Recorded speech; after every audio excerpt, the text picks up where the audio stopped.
Abrimos, señoras y señores, la tertulia de este lunes 23 de diciembre del año 2019.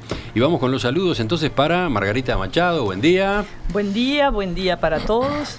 ¿Cuál es esta? ¿La tercera tertulia tuya o la segunda? La primera fue de mujeres por el resultado electoral. La segunda tertulia. Esta es la segunda tertulia en este horario. Bueno, por lo visto no te fue mal.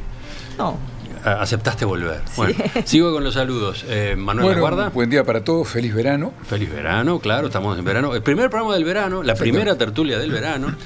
Y habrá varias, porque no paramos en enero ni en febrero. Cristian Mirza, buen día. Buen día, un gusto estar con ustedes. Y Pablo Carrasco. Buenos días. Algunos de ustedes están yéndose, ¿no? Con el pie en el estribo. Sí. Pero las tertulias siguen. Hay variaciones, otros nombres. Ya les contaremos al respecto. Pasamos al primero de los temas, una noticia de ayer a última hora.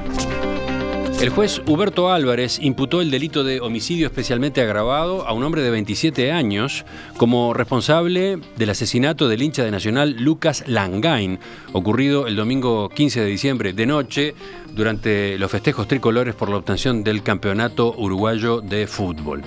Además, a una mujer de 21 años que acompañaba al hombre se la formalizó como cómplice de homicidio especialmente agravado. Las dos personas que fueron detenidas el viernes en una vivienda de Cerro Norte deberán cumplir 180 días de prisión preventiva mientras continúa la investigación. Hoy hablamos más temprano con el fiscal de homicidio, Juan Gómez, a cargo del caso. Él confirmó que se trató de un caso de sicariato. Dijo además este otro detalle, ¿no? Los imputados no son hinchas de ningún club. Obviamente estas personas no son partidarios de ningún cuadro de fútbol, actuaron fundamentalmente el autor material por una promesa de una promesa económica, de un beneficio económico, y por eso la agravante muy especial que se imputó. Según la policía, el hombre actuó bajo las órdenes de Edwin Parentini Flores, alias El Coco, un ex jefe de la barra de Peñarol que se encuentra preso en el penal de Libertad, condenado a su vez como coautor del homicidio de otro cabecilla de las barras Mirasoles. Hay otros detalles, pero ya a partir de esta síntesis me gustaría tener la reacción de ustedes, ¿cómo lo vieron? Margarita. Bueno, es un lamentable asesinato que inicialmente se decía la violencia en el fútbol. En realidad creo que no es la violencia en el fútbol, es la violencia en la sociedad, en todos, el enorme flagelo de inseguridad que tenemos, combinado con cárceles donde los reclusos continúan cometiendo delitos desde allí adentro, no hay un control sobre las cárceles, el Estado no controla las cárceles adecuadamente, tampoco rehabilita, sino todo lo contrario. También mezclado con ese flagelo de inseguridad, mezclado con narcotráfico, con un montón de cosas que convierten en un hecho absolutamente lamentable por donde se lo mire, porque estamos hablando de sicariatos, de perros. De perros. Porque a este joven de 27 años se lo tipifica como un perro, entre comillas, del otro, del Coco. O sea, trabajaba para él en narcotráfico, en venta de droga, ¿no? Y por los montos se ve que para simplemente financiar su propia adicción. O sea, son problemas sociales muy graves. O sea, a ese que era un perro, que era un distribuidor, un vendedor de pasta base, por este ataque a balazos se le pagaba aparentemente 3 tizas de pasta base, ¿no? Sí. Que 10.000 pesos, digo. 10.000 pesos. Sí, un poco más de eso, ¿no? O sea, qué poco que vale la vida de la gente en este país, ¿no? Sí. De eso estamos hablando. Sí. Decía recién Margarita la comunicación desde la cárcel. Sí, por lo que se ha podido saber, el Coco, después de haber ordenado esta acción que desarrolló a través de un intermediario o alguien en el medio, que también va a ser interrogado hoy, el día mismo, el domingo mismo, en la noche, con quien ejecutaría el ataque a balazos estaba en contacto por videollamada, como que lo iba controlando, claro, para que efectivamente ejecutara lo que se había comprometido a hacer. El hombre a su vez dice que estaba amenazado, sí, que si sí, no terminaba haciendo el ataque a tiros, él iba a terminar muerto, en fin. claro, sigue? es como un crimen organizado desde las cárceles. Cristian. Sí, yo, en primer lugar, lo que destacó recién Margarita y lo que dijo el propio fiscal Gómez, es decir, el asesino no es un hincha. No. Y recuerdo además los episodios graves que tuvimos en el pasado no muy lejano, en donde hubo enfrentamientos entre barras bravas, entre hinchadas. Y de alguna manera o de importante manera esto se redujo, es decir, no hay en los últimos tiempos enfrentamientos en las canchas ni fuera ni en los alrededores de los estadios cuando se enfrentan, sobre todo en el clásico Peñarol y Nacional. O sea que está claro que aquí hay otras motivaciones, otros clivajes que corren paralelamente o se conjugan de una manera bastante perversa con el tema fútbol, ¿no? Uh-huh. En segundo lugar, yo hay cosas que no entiendo, pero es por ignorancia pura. No sé hasta dónde los presos en los centros de reclusión tienen derecho a tener celular o no, si está prohibido o no. Esto me parece que es una cuestión sustancial y además hasta dónde se puede controlar que alguien de afuera sí, le pase en forma desapercibida y un celular, pero me parece que hay cuestiones que son elementales. Si vos tenés jefes de narcos en prisión, tenés que controlar. Claro, es decir, el uso del celular tiene que ser más bien una excepción y no la regla, ¿no? Entonces yo confieso mi ignorancia en ese sentido. No, y en tercer lugar, es un derecho a comunicarse con la familia, con una cosa, pero esa comunicación en algunos casos, cuando se trata de jefes de bandas, de organizaciones de narcotraficantes y eso tendría que tener puede ser controlado, tendría que estar controlado por inteligencia policial o algo, porque evidentemente es la manera de evitar que porque están cometiendo crímenes desde la prisión. Sí. Y en tercer lugar, yo venía al programa escuchando una radio amiga en donde le estaban haciendo una entrevista bastante extensa al ministro del Interior, Bonomi, y hablaba de este caso y de muchos casos más, o más bien un repaso sucinto de su gestión, y él hablaba de un aspecto que después, en todo caso, en la segunda vuelta lo profundizo, que tiene que ver con la prevención policial y la prevención social. Uh-huh. Y él señalaba justamente que hubo una falla en lo que es la prevención social, que exige una intervención interdisciplinaria, multiministerial, y ahí hubo una falla, y no tanto en la prevención policial, donde el número de cámaras que vigilan aumentó notoriamente, la PADO fue mucho más efectiva, etcétera, etcétera, y luego hacía comentarios respecto al Código del Proceso Penal.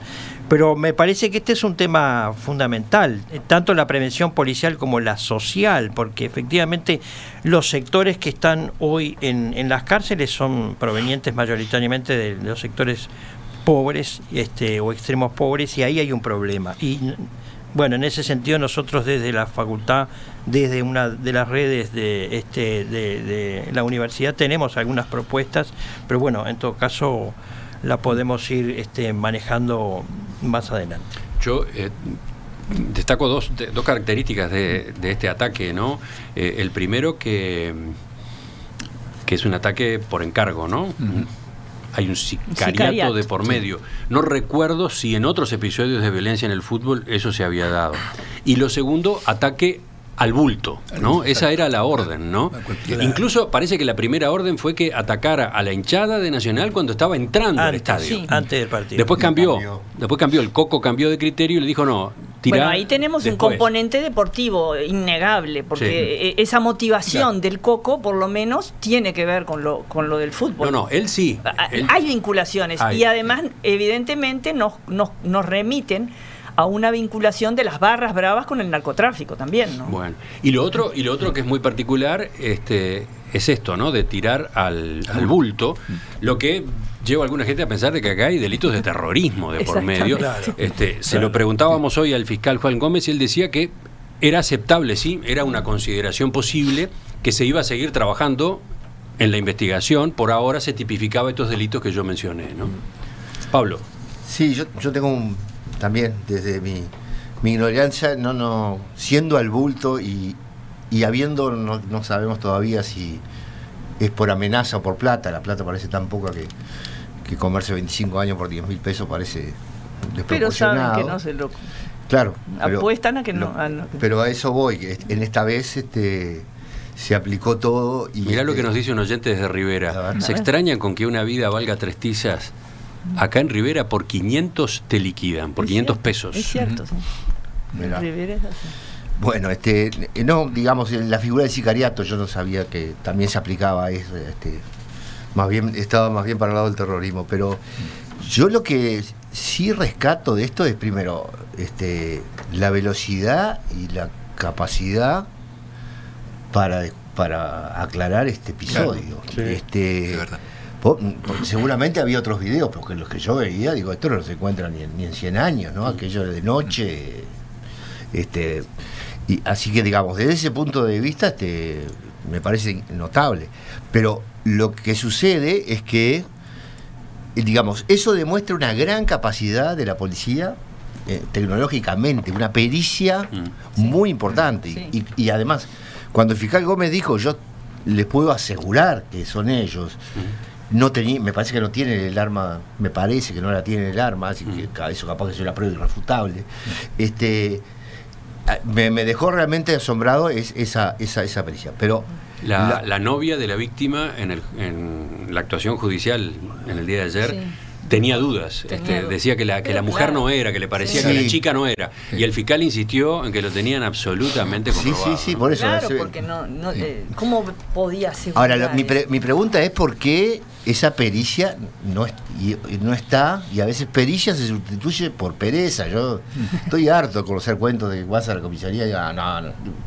Acá está la bicicleta que me la robaron, la están vendiendo en Facebook, lo tengo en el GPS, y no te dan bolilla. Entonces acá lo que sí, por un lado el vaso lleno es que tenemos un potencial interesantísimo para hacer correcciones, pero por el otro, de que eso se está aplicando en los casos escandalosos socialmente. Y recuerdo, a ver si estoy bien, Emiliano, que algo parecido discutimos en el asalto al Conrad, creo que fue, donde también fue fulminante la actuación, la investigación fue rapidísima. A mí me suena y creo que es el mismo comentario, digamos. Cuando hay interés. Cuando hay una particular proclividad a aplicar lo que se sabe en manera no masiva y no general. Ese entonces es el vaso vacío de esto que nos deja una esperanza desde el punto de vista del manejo de la delincuencia. Sí, la velocidad en el esclarecimiento del caso es interesante, ¿no? El hecho ocurrió el domingo de noche. Exacto. Y el viernes ya estaban detenidos los 2 presuntos responsables, ¿no? El viernes. Exacto. El fiscal decía que obviamente se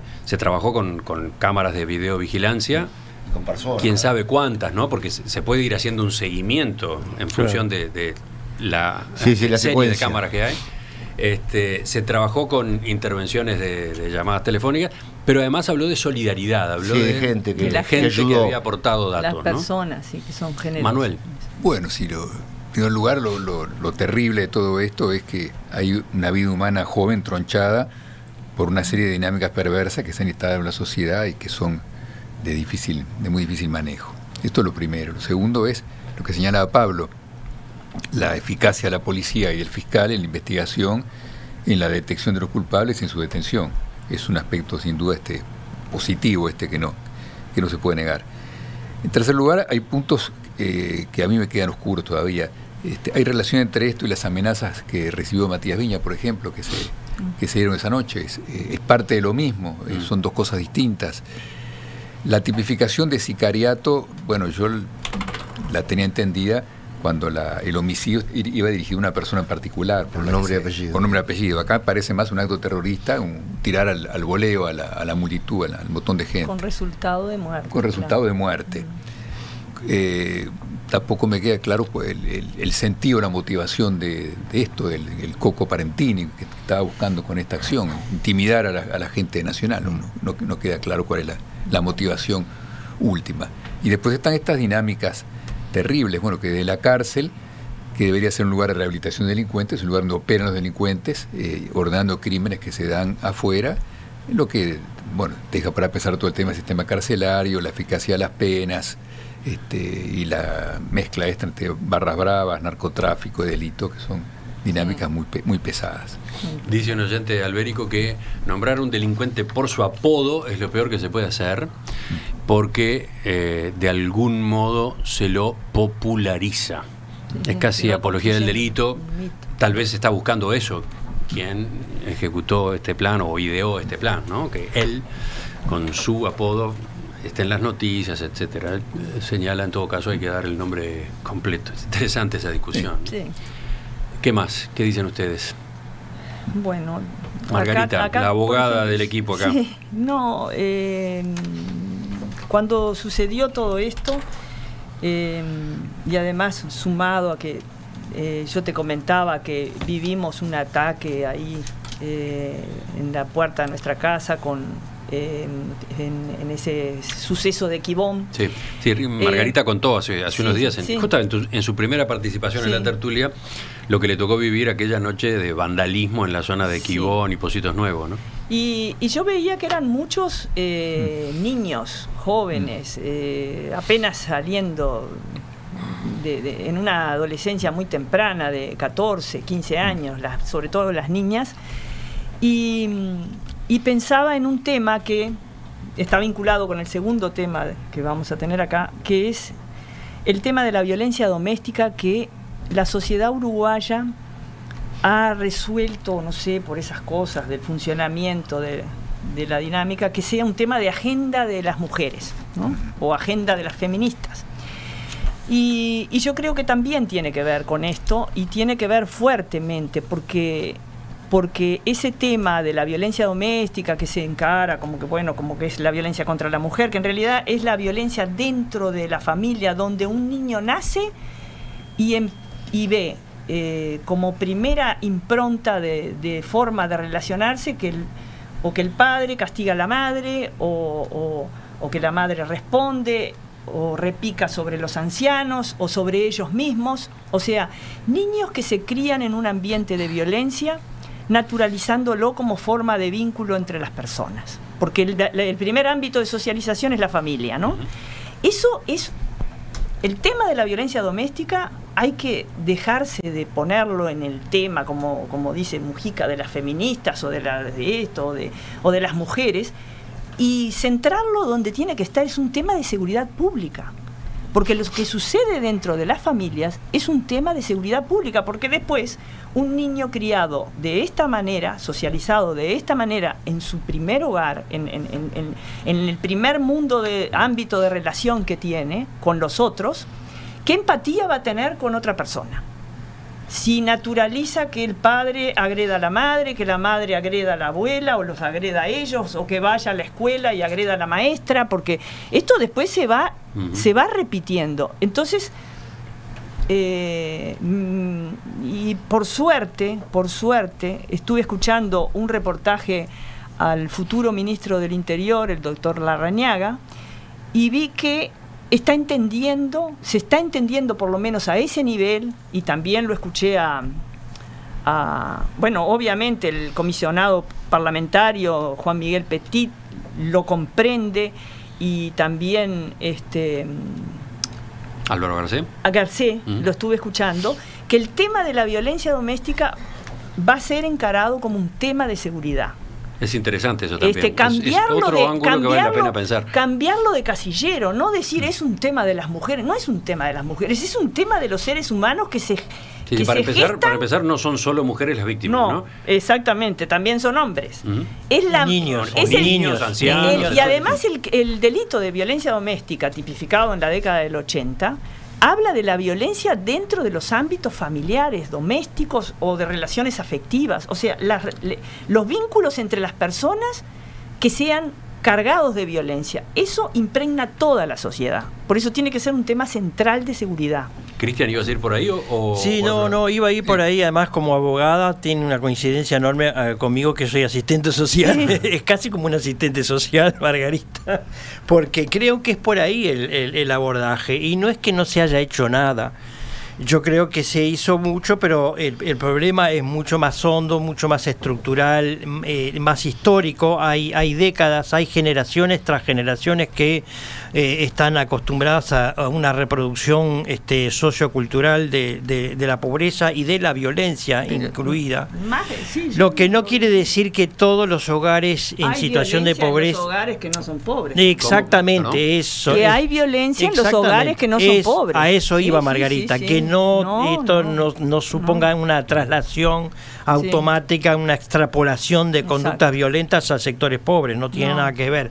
Pero sí es cierto que los que están engrosando las cárceles hoy mayoritariamente vienen de sectores pobres. Entonces allí hay que dar respuestas integrales, y cuando se dice respuestas integrales tienen que ver con lo educativo, pero no alcanza con lo educativo, tiene que ver con la cultura, pero no alcanza con la cultura, tiene que ver con el hábitat, la vivienda y los ingresos monetarios, aunque no se acote a ese tema, ¿verdad? Entonces, si no manejamos este problema desde esta óptica integral, nosotros podemos decir, no, vamos a hacer una intervención en el hábitat, por ejemplo, como la han habido, pero acotado a esas intervenciones. Tiene que haber una secuencia, un proceso de largo aliento, en donde se trabaje estos aspectos que mencionaba Margarita y que estoy mencionando yo, todos estos aspectos, la multidimensionalidad, porque tiene que ver con la desafiliación social que planteaba Robert Castell.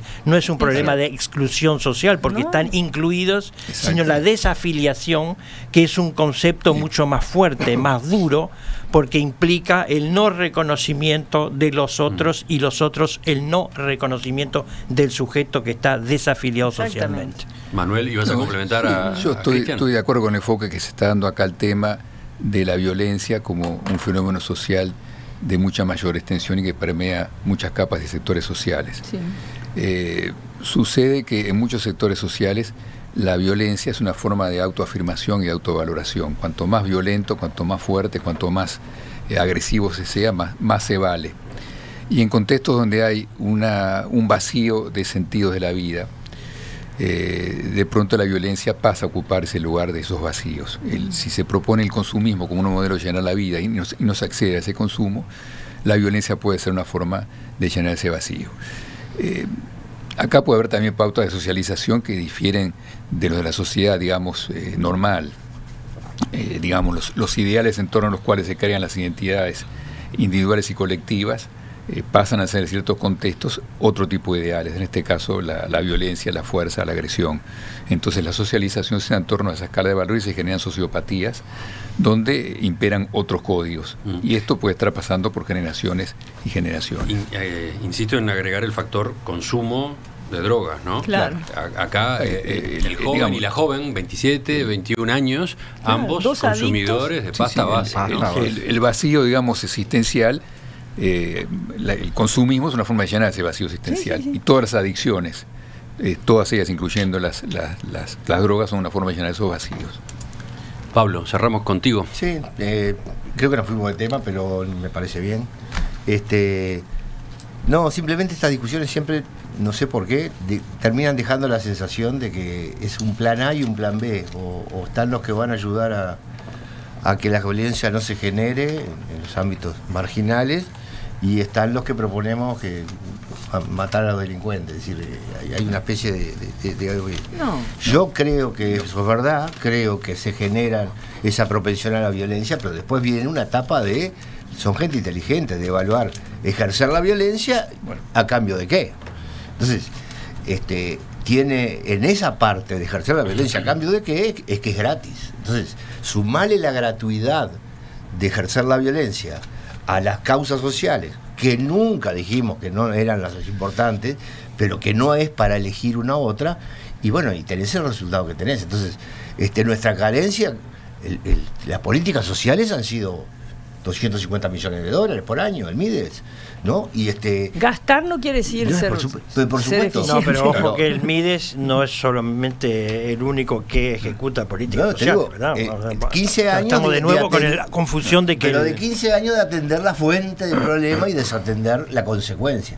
Entonces yo digo, bueno, me parece que lo que se viene no es atender la consecuencia, es atender las dos cosas.